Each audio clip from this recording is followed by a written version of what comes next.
नित्यम भागवत सेवा के अंतर्गत हम लोग प्रत्येक दिन ही भक्त भागवत और ग्रंथ भागवत की कुछ महिमा को, उनकी गुणावली को श्रवण कर रहे हैं।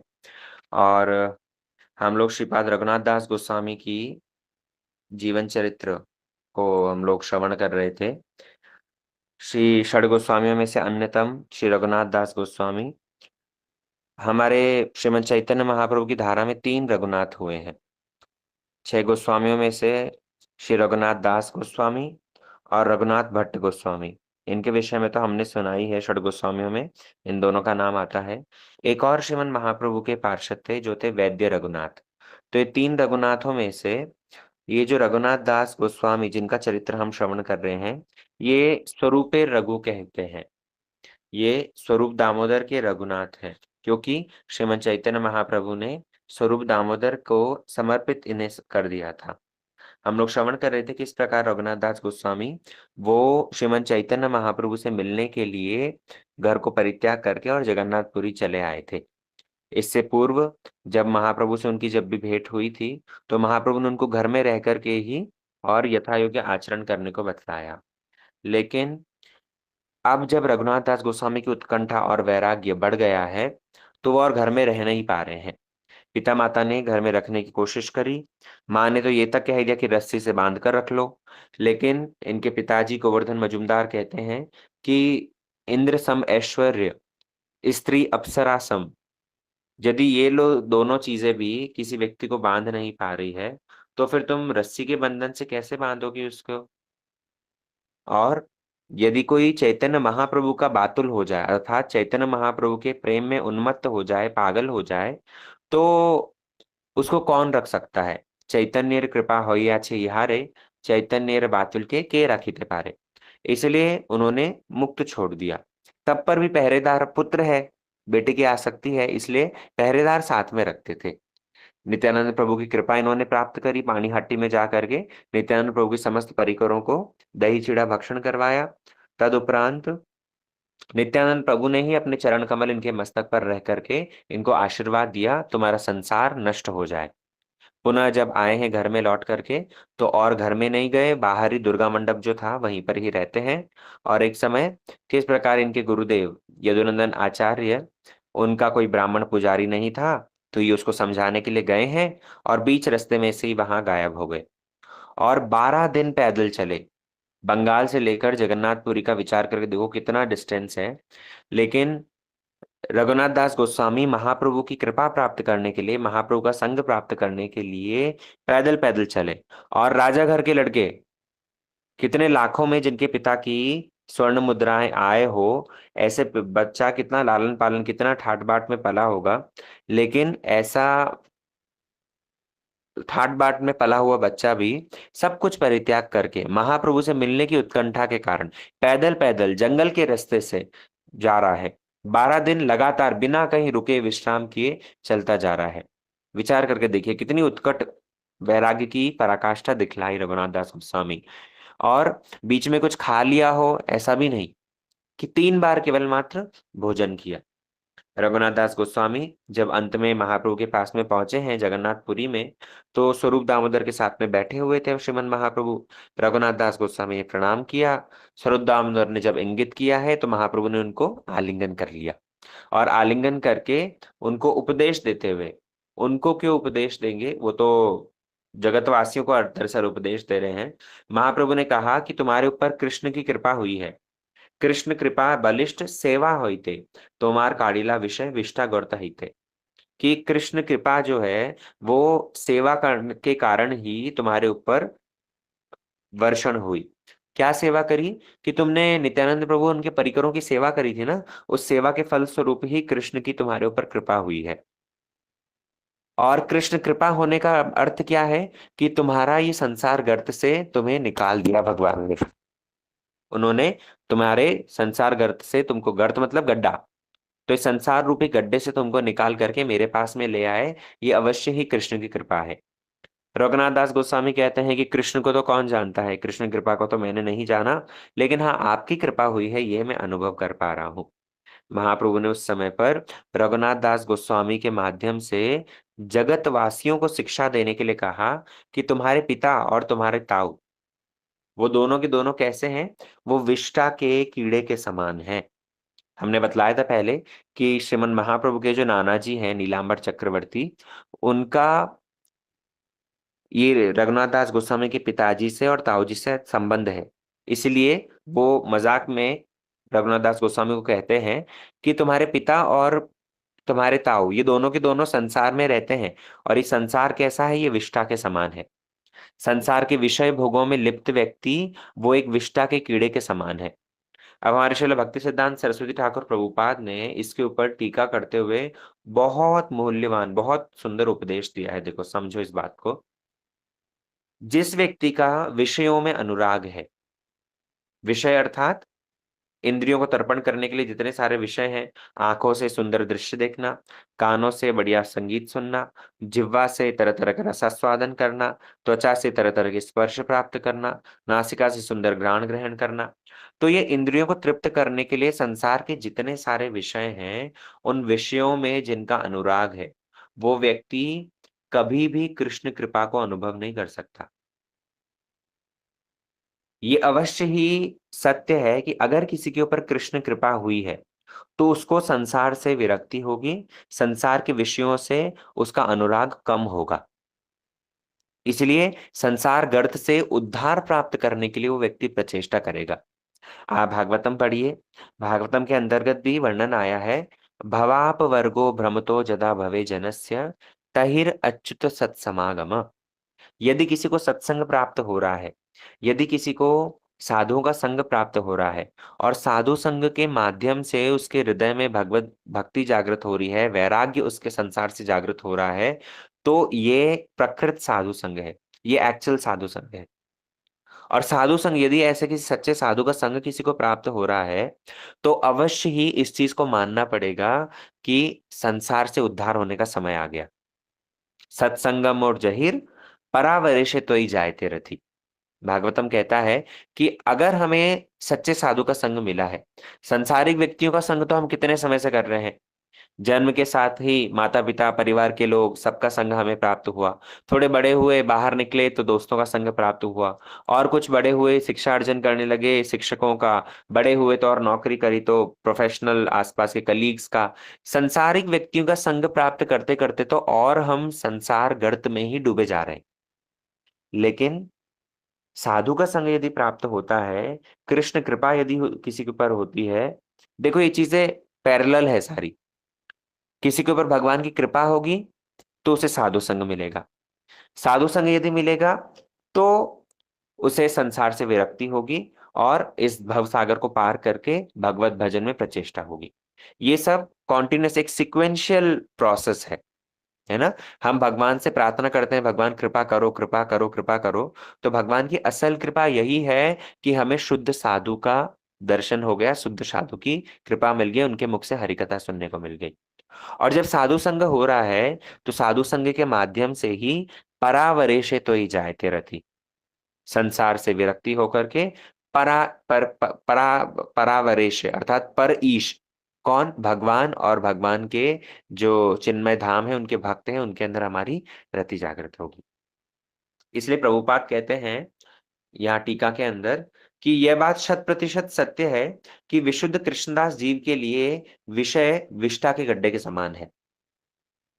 जो संसारिक, अगर कोई व्यक्ति भगवान का भक्त है, तो भगवान के भक्त के लिए तो संसारिक विषय कैसे हैं? विष्ठा के समान है। जो भगवत भक्त है, जो कि चार नियमों का पालन करते हुए भगवत भजन करने की कोशिश कर रहे हैं, साधन करने की कोशिश कर रहे हैं, वो कभी भी मांस भक्षण की ओर उसकी दृष्टिपात होगा? वो कभी भी अवैध रूप में स्त्री संग की ओर देखेगा? वो कभी भी भगवत भजन के जो इतर वस्तुएं हैं उसकी ओर उसका ध्यान जाएगा? उसकी ओर उसका ध्यान नहीं जाएगा। वो सब उसके लिए कैसे है? विष्ठा के समान है। सवेरे जब मल त्याग करते हैं, मल त्याग करने के बाद में उसको देखने की भी इच्छा होती है, तुरंत फ्लश करके और उसे बहा देते हैं। आसक्ति होती है कभी कि अरे रात में तो रसमलाई खाई थी, इतनी महंगी रसमलाई थी, कुछ समय और पेट में रह जाती। विष्ठा से व्यक्ति संपूर्ण रूप में अनासक्त होता है। उसी प्रकार प्रकृत भगवत भक्त कैसा है? जो कि सांसारिक विषयों को विष्ठा मान करके उससे संपूर्ण रूप में अनासक्त होता है। हाँ, लेकिन जो भगवत भक्ति नहीं करते, जिन लोगों का साधन भजन कमजोर है, ऐसे व्यक्ति संसारिक विषयों को ही आनंद मानते हैं। ऐसे व्यक्ति संसारिक विषयों में ही लिप्त रहना चाहते हैं और संसारिक विषयों के जो आनंद है, उसी से ही सुख पाते हैं। यद्यपि संसार के विषय दुख देने वाले हैं। आप संसार का कोई भी विषय ले लो, किसी को रसगुल्ला बहुत पसंद है, रसगुल्ला खाओ, मीठा बहुत पसंद है, खाओ, कितना खा सकते हो? एक बार में 8, 10, 12, 15। इसके ज्यादा अगर खाओगे तो उल्टी हो जाएगी। और बहुत ज्यादा मीठा खाने का शौक है, खाते खाते खाते खाते एक समय ऐसा आएगा, ब्लड शुगर लेवल बढ़ गया और अंत में डायबिटिक पेशेंट हो गए। तो इस संसार का विषय, कोई भी विषय देख लो, प्राय करके अभी कलयुग के अंदर तो व्यक्ति स्पर्श सुख के लिए, विषय भोग के लिए धावित है और तरह तरह की उसके लिए प्रचेष्टा कर रहा है। लेकिन यही स्पर्श सुख का जो भोग है, वो अंततः किसी ऐसे डिजीज में जाकर परिणत होता है जो कि क्योर नहीं किया जा सकता। तो संसार के प्रत्येक विषय ऐसे ही हैं जो कि हमें दुख प्रदान करते हैं, लेकिन तब पर भी छोड़ना नहीं चाहते, उसी को ही आनंद मानते हैं। जैसे एक सुअर होता है ना, एक सुअर हर समय नाली के अंदर पड़ा रहता है, गंदगी में, कीचड़ में। नाली के अंदर जो विष्ठा प्रवाहित हो रही होती है, उस विष्ठा को भोजन करता है और वो विष्ठा को खा करके भी सोचता है कि देखो मेरे पास में कितना सुगंधित भोजन है। ब्रह्मा जी एक समय कुछ ऋषि मुनियों के साथ में जा रहे थे। तब उन्होंने देखा कि जो इंद्र है, वो इंद्र अपने कर्म फलों के फलस्वरूप एक विष्ठा भोजी सुअर बन गया है। और इंद्र की ऐसी अवस्था देख करके ब्रह्मा जी ने उनसे कहा कि तुम मेरे साथ में चलो, अरे अपने आप को पहचानो, तुम कौन थे? पुराणों में कथा आती है। तो तुम कौन हो, तो ये पहचानो तो सही। तुम यहाँ कहाँ विष्ठा के अंदर किसी कीचड़ के अंदर पड़ करके अपने आप को यही विष्ठा भोजी मान करके सुखी हो रहे हो? अरे तुम स्वर्ग के देव राजा इंद्र थे, तुम चलो मेरे साथ में। इंद्र तुरंत कहते हैं कि मैं आपके साथ में चलूं, आप मुझे कहाँ ले जा रहे हैं? बोले तुम्हें इस विष्ठा गर्त से उद्धार करके मैं बहुत सुंदर जगह पर लेकर जा रहा हूँ। अच्छा, बहुत सुंदर जगह पर लेकर जा रहे हैं, क्या वहां पर भी ऐसे ही विष्ठा भोजन मिलेगा, ताजा ताजा मल खाने को मिलेगा? ब्रह्मा जी सुनकर के बड़े हैरान होते हैं। अरे तुम्हें स्वर्ग में जाने के उपरांत इस मल की आवश्यकता ही नहीं पड़ेगी, वहां सोमरस का पान करोगे। तो वो सुअर तुरंत पूछता है, अच्छा वहां जाकर के क्या ये सारी सब जो इतनी सारी मेरे साथ में मेरी पत्नियां हैं, इतनी सारी सुअरी हैं, क्या ये सब मुझे प्राप्त होगी? ब्रह्मा जी देखने मात्र से आश्चर्य में पड़ जाते हैं। कमंडलू का जल जब उसके ऊपर छिड़काव करते हैं, तब उसे अपने स्वरूप का बोध होता है और आसपास जब गंदगी को देखता है कि मैं कहाँ हूं, तो अपनी अवस्था पर धिक्कार करता है। इसलिए सांसारिक व्यक्ति जिनकी विषय भोगों में आसक्ति है, मद्यपान करना, प्राय करके आजकल जो व्यक्ति मद्यपान करना, धूम्रपान करना, सांसारिक विषयों में लिप्त रहना, ये सारे के सारे विषय कैसे हैं? विष्ठा के समान है। लेकिन तब पर भी इसी से ही आनंद प्राप्त करने की कोशिश करता है।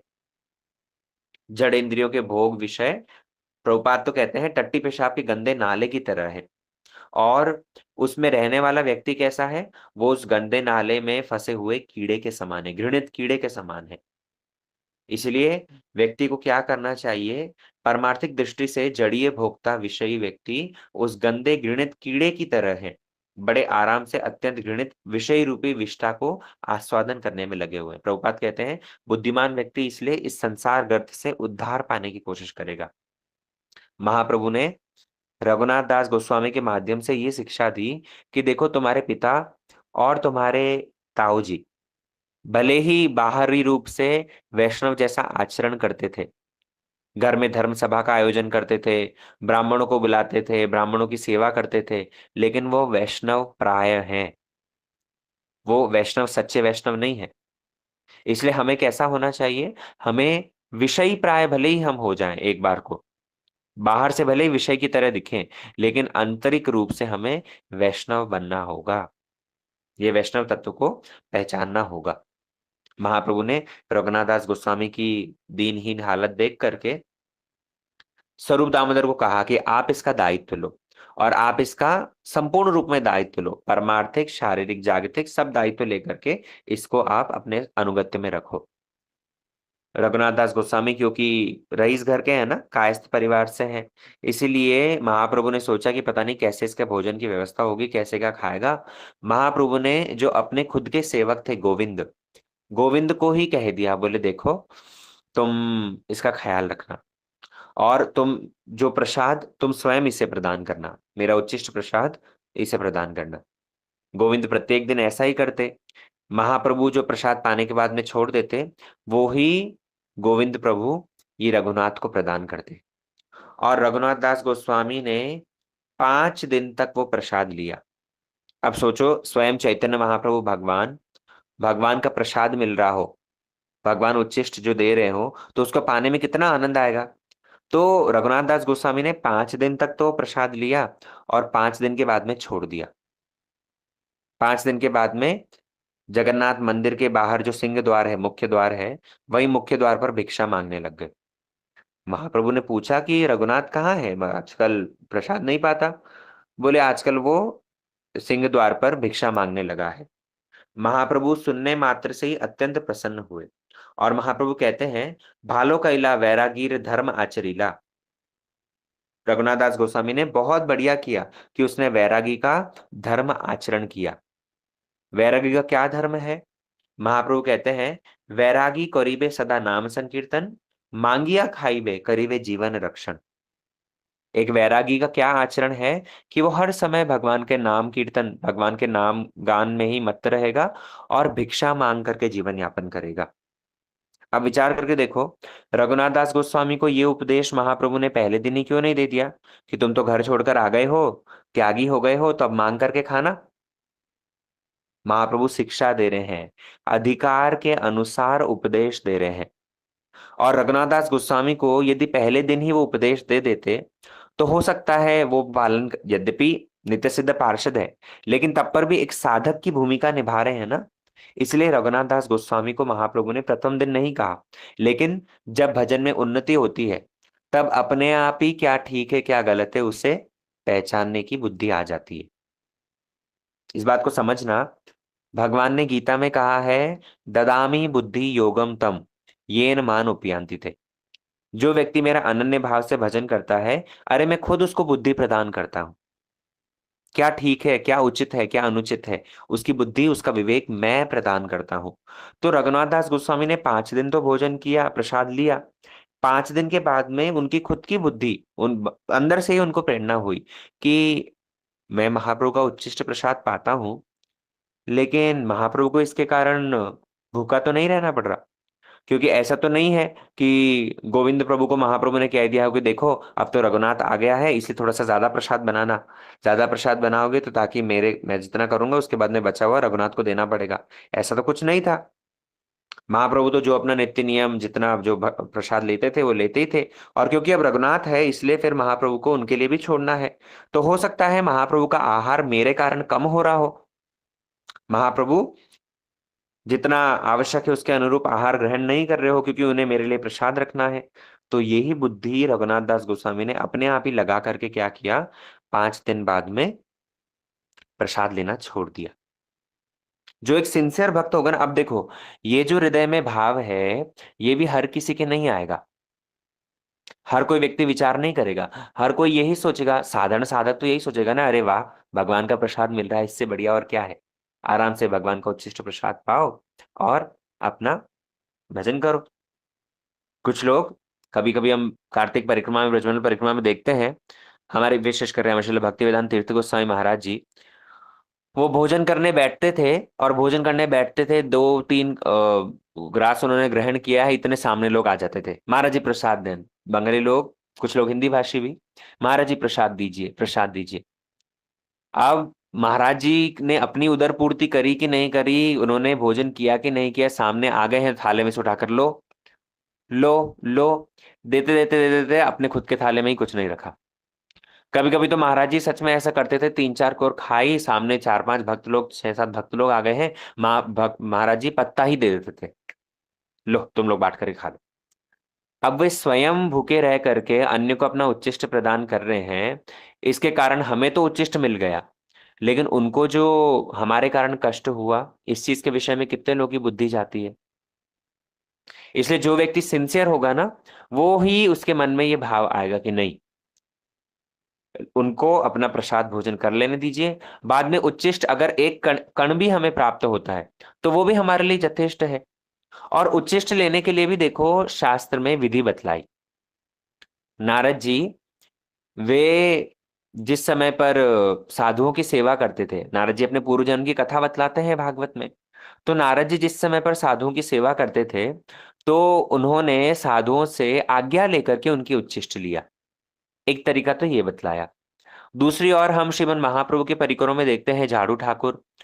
तो कालिदास वो क्या करते थे, उन्होंने उच्छिष्ट बिना किसी को कहे ही प्रसाद पाने के बाद में लिया। जहां पर वो पत्ता फेंक दिया था, यहाँ पर वो आम फेंक दिए थे, गुठली वगैरह फेंक दी थी, तो वहीं से जाकर के उन्होंने प्रसाद ग्रहण किया। तो दोनों तरह की विधि शास्त्रों में बतलाई गई है। या तो आज्ञा लेकर के और सामने से उन्होंने जब प्रसाद शेष कर लिया हो, तब मांग सकते हैं कि महाराज आप जो उच्छिष्ट प्रसाद रखे हो मैं ले लूं। ऐसा करके आज्ञा लेकर के पालन किया जा सकता है। और यदि आपको लगता है कि आज्ञा लेना ठीक नहीं, तो ऐसे में जब वो प्रसाद पा करके और उठ जाएं, तो ऐसे में उनका उच्चिष्ट प्रसाद लेने का विधान है। लेकिन हम लोग क्या करते हैं, प्राय देखने को मिलता है, हम लोग सामने प्रसाद पा रहे हैं, उनका हुआ या नहीं हुआ, वैष्णव से जाकर के उच्चिष्ट दे दीजिए। दूसरी बात, उच्चिष्ट किसका ग्रहण करना है ये भी बड़ा विचारणीय है। अरे हर किसी का उच्चिष्ट लेने से क्या हमारी भगवत भक्ति होगी? हम जिसको भक्त मान रहे हैं, हम जिसे वैष्णव मान रहे हैं, वो सच में उसका अधिकार कैसा है कैसा नहीं है उस विषय में तो हमें कुछ ज्ञान नहीं। हो सकता है बाहरी रूप में आडंबर कर रहा हो, लेकिन सच में उसका आचरण कैसा है नहीं है, तो हम किसी भक्त के अधिकार का निर्णय नहीं कर सकते। इसलिए ऐसे में क्या करना उचित रहता है? बोले गुरु वर्ग जो है, हर किसी वैष्णव को उच्चिष्ट नहीं लेना चाहिए। गुरु वर्ग या श्रेष्ठ वैष्णव जो कि काफी समय से भगवत भजन कर रहे हैं, ऐसे व्यक्ति का उच्चिष्ट लेने से कार्य बनेगा। महाप्रभु का उच्चिष्ट रघुनाथ दास गोस्वामी ने 5 दिन तक तो लिया, लेकिन बाद में सिंह द्वार पर भिक्षा मांगने लग गए। और रघुनाथ दास गोस्वामी के इस चरित्र को देख करके महाप्रभु संतुष्ट हुए। महाप्रभु ने कहा कि वैरागी कृत्य सदा नाम संकीर्तन, शाक पत्र फल मूले उदर भरण। वैरागी का काम क्या है? एक वैरागी हर समय भगवान नाम संकीर्तन करेगा और शाक अर्थात साग, पत्ता, फल, मूल इत्यादि से अपना उदर भरण करेगा, भिक्षा मांग करके उदर भरण करेगा। जिह्वार लालसाए जे उति उति धाये, शिष्णोदर परायण कृष्ण नहीं पाए। बहुत इंपॉर्टेंट उपदेश। महाप्रभु कह रहे हैं कि जिह्वार लालसाए जेई इति उति धाय। जिह्वा की लालसा को पूर्ण करने के लिए जो व्यक्ति इधर उधर भागता है, प्राय करके वर्तमान समय जो है उसके अंदर यही देखने को मिलता है। रेस्टोरेंट्स, कितने रेस्टोरेंट्स खुले हुए हैं। जिह्वा की लालसा को पूर्ण करने के लिए व्यक्ति क्या क्या नहीं करता।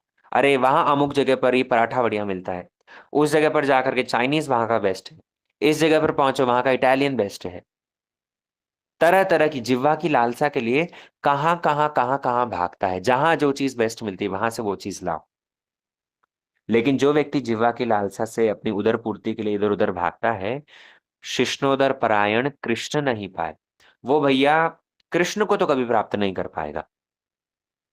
इसलिए भक्तिविनोद ठाकुर हमारे गुरुवर्गों ने क्या कहा कि हमारी ये जिह्वा की लालसा को शांत करने के लिए एकमात्र उपाय है भगवत प्रसाद।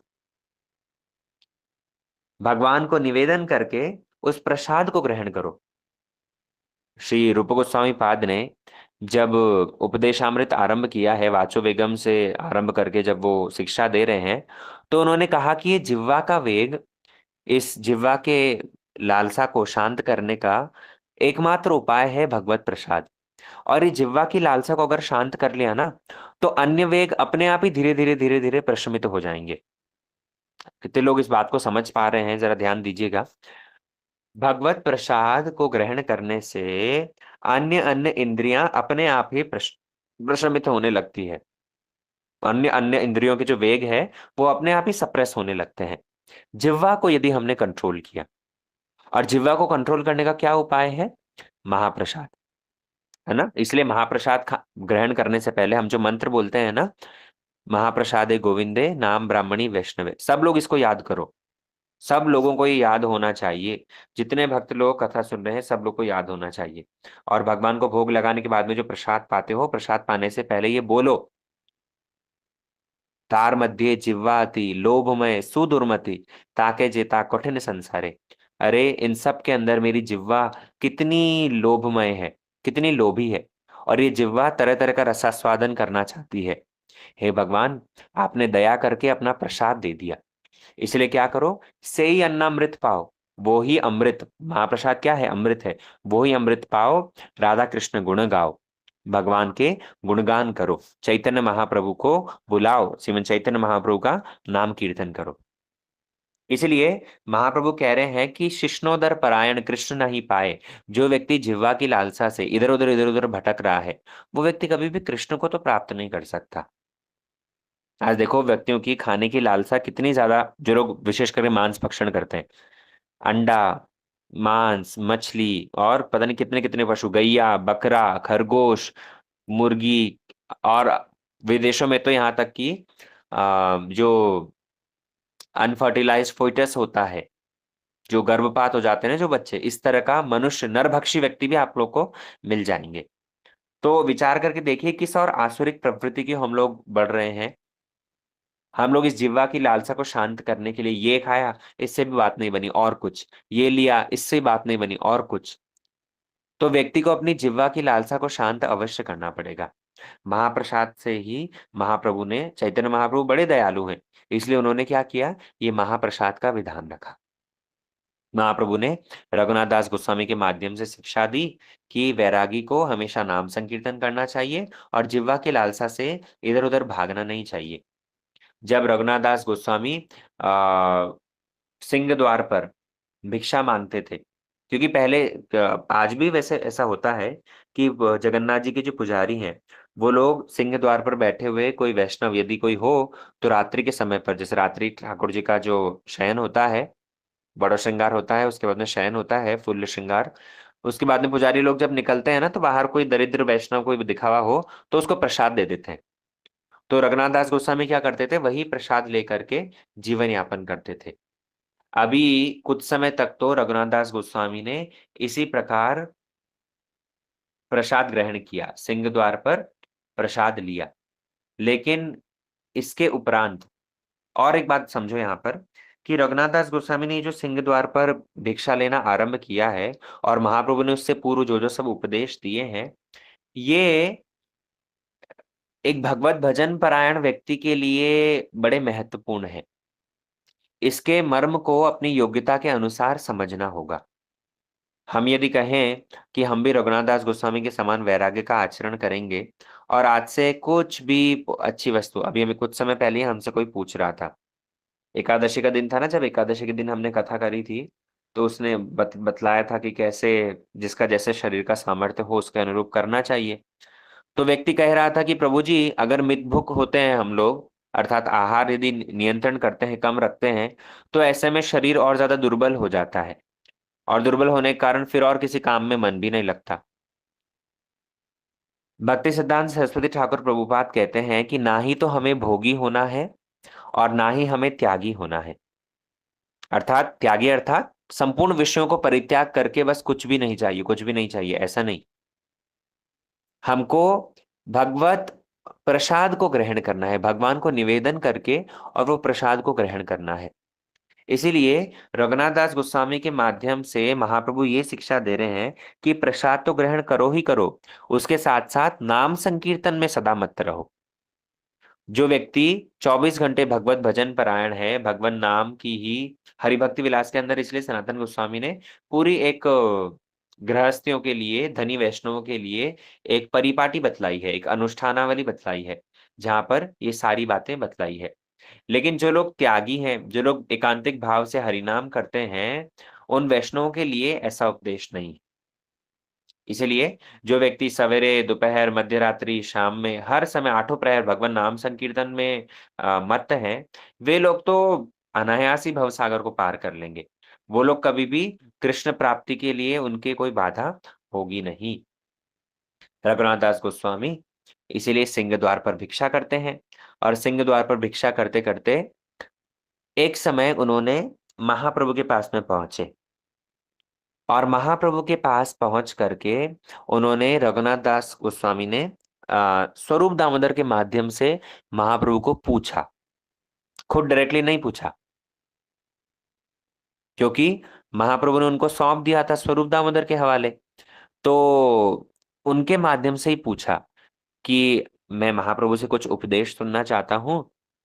उन्होंने क्यों मेरा घर छुड़वाया, क्यों मुझे वैरागी बना होने का उपदेश दिया, क्यों मेरे हृदय में ऐसी प्रेरणा दी, अब मेरा क्या उपदेश है, मेरे लिए क्या कर्तव्य है। महाप्रभु अगर मुझे कुछ उपदेश दे तो अच्छा होगा। दो चीजें यहाँ सीखने वाली है। सबसे पहली बात तो महाप्रभु से सीधा सीधा नहीं कहा। क्यों?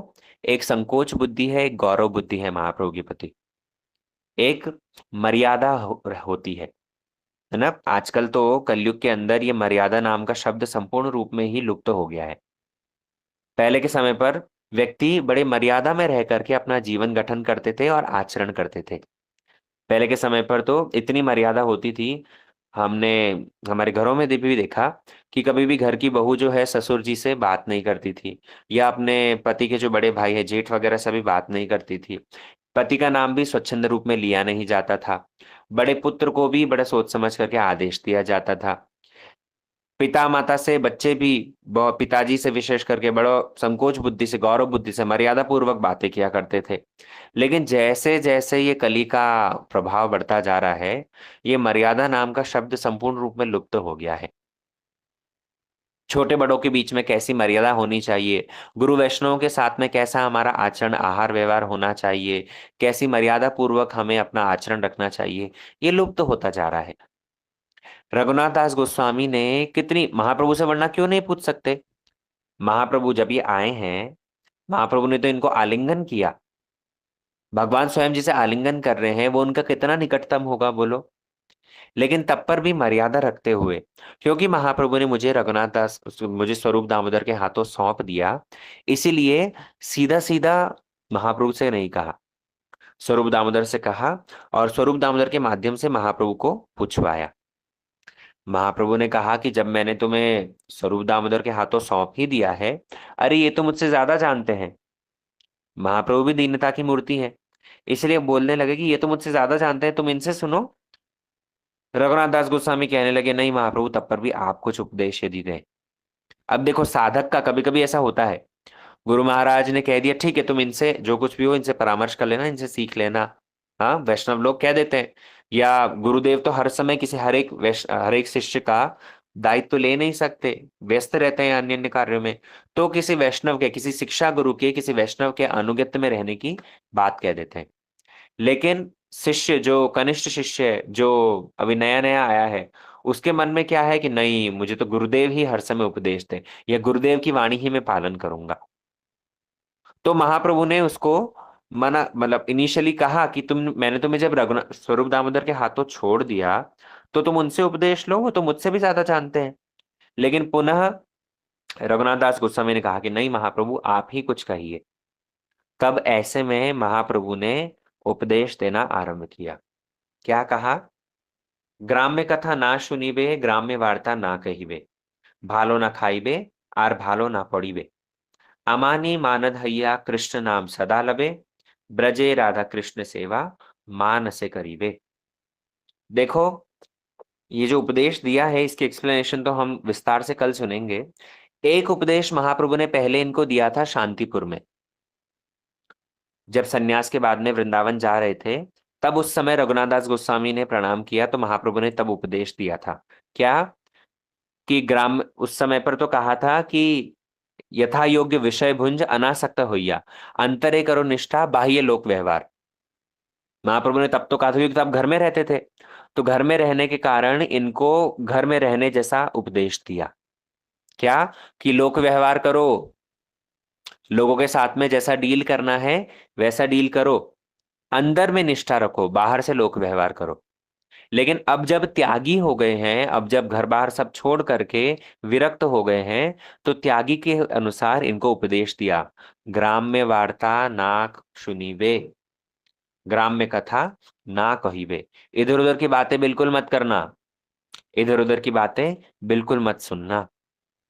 पहले तो जब कह रहे हैं कि अंतरे करो निष्ठा बाह्य लोक व्यवहार, बाहर से सोशल होना, लोक व्यवहार करना, लोक व्यवहार करना मतलब क्या? ग्राम्य वार्ता करनी ही पड़ेगी। बहुत समझना पड़ेगा यहाँ पर। महाप्रभु देखो, हर एक लेवल के साधक के अनुसार, उसके अधिकार के अनुसार उपदेश दे रहे हैं। जब हम घर में रहते हैं, जैसे गृहस्थ लोगों के लिए विशेष करके, अभी हम घर में हैं, घर गृहस्थी में हैं, तो हमें हो सकता है बीच बीच में ग्राम्य वार्ता भी करनी पड़े। लोक आचरण के लिए लोगों से, हाँ जी बिटिया ठीक है, विवाह हो गया, कैसा क्या दिया क्या लिया, सब बातें कभी कभी हमें करनी पड़ती है। लेकिन महाप्रभु ने उसके साथ में एक क्लॉज लगा दिया कि अंतरे करो निष्ठा। ऐसा नहीं कि ग्राम्य वार्ता में ही, इधर उधर की बातों में ही लिप्त होकर के पूरा उसमें ही फंस गए। नहीं, अंदर अपनी निष्ठा होनी चाहिए। थोड़ा बहुत जितना जरूरी है उतना लोक व्यवहार कर लिया।